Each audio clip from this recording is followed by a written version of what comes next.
Boston real estate has always been hot, and if you've been watching the market, you know that things are shifting and fast. Inflation, interest rates, and buyer confidence are creating a ripple effect across the city. If you're thinking about buying or selling, you need to understand what's happening. Let's break down interest rates and inflation and how they're shaping the Boston market right now and what's likely to come next. And be sure to stick around to the end because I'll be sharing some key real estate insights that could be shaping your next decision.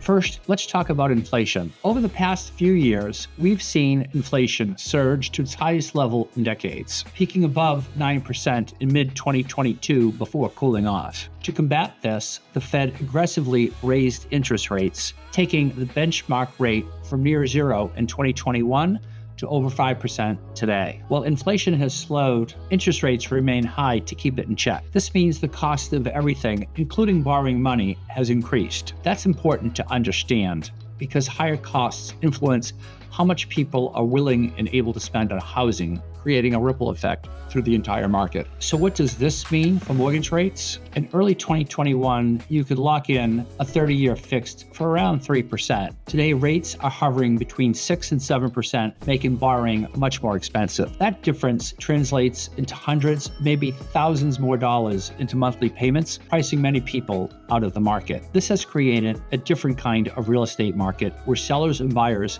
need to rethink their strategies. Buyers need to be more mindful of their monthly payment and budgeting, and sellers need to adapt to a real estate market that isn't as frenzied as it once was. Thinking about relocating to Boston? Well, I've got just the thing for you. Me and my team have actually taken the time to create the ultimate relocation guide, which is meant to save you hours of research. I've linked it down below. From top employers to the best hospitals and a boatload of other things that you need to know before you make the move. The best part is that the guide is 100% free. That's right, you heard me, 100% free. Just click the link below in the description or the top pinned comment. Hope that helps. In Boston, this has had a few key effects. First, buyer demand has cooled. With higher borrowing costs, affordability is a major challenge, especially in a city where housing costs were already high. We have seen a slowdown in bidding wars and in some cases, price adjustments. But this is important. Boston is still a high demand market with limited inventory. Prices aren't crashing, but they are stabilizing. This means that while sellers may not see the crazy bidding wars of previous years, well-priced homes are still selling and buyers have more negotiating power than before. The days of waiving inspection contingencies and appraisal contingencies just to win a bid are fading, which means buyers are taking a more cautious approach. So what should you do? If you're selling, realistic pricing is key. Homes priced competitively are still moving, but homes overpriced are sitting on the market longer. Buyers are more cautious in calculating their affordability carefully. If you're buying, patience and negotiation power are on your side. There are few bidding wars and some sellers are even offering concessions. Knowing when to act and how to structure your offer can make a big difference in this market. And sellers might need to consider offering incentives, such as covering part of the closing costs to attract buyers who are feeling the pinch of higher interest rates.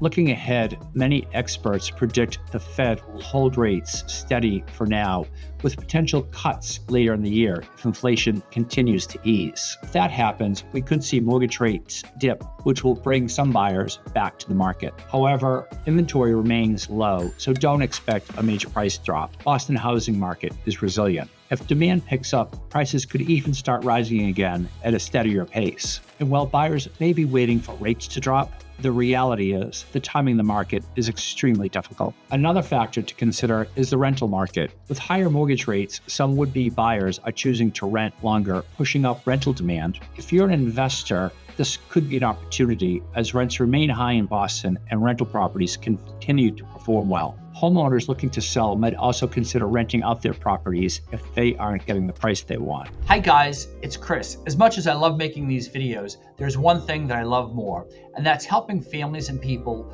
from all over the US make the move here to Boston.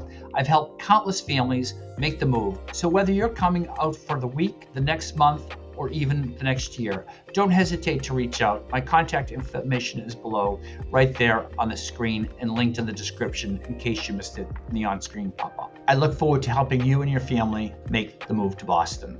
Bottom line is the Boston real estate market is shifting, but there are still opportunities out there. Whether you're thinking about buying or selling, understanding these trends is crucial. If you want to discuss how this impacts your plans, reach out. I'd love to help you navigate the market. And here's the key insight I promised. Timing the market perfectly is nearly impossible, but making a move based on your own financial readiness and goals is the best strategy. Don't forget to like, subscribe, and drop your questions in the comments below. Thank you for tuning in.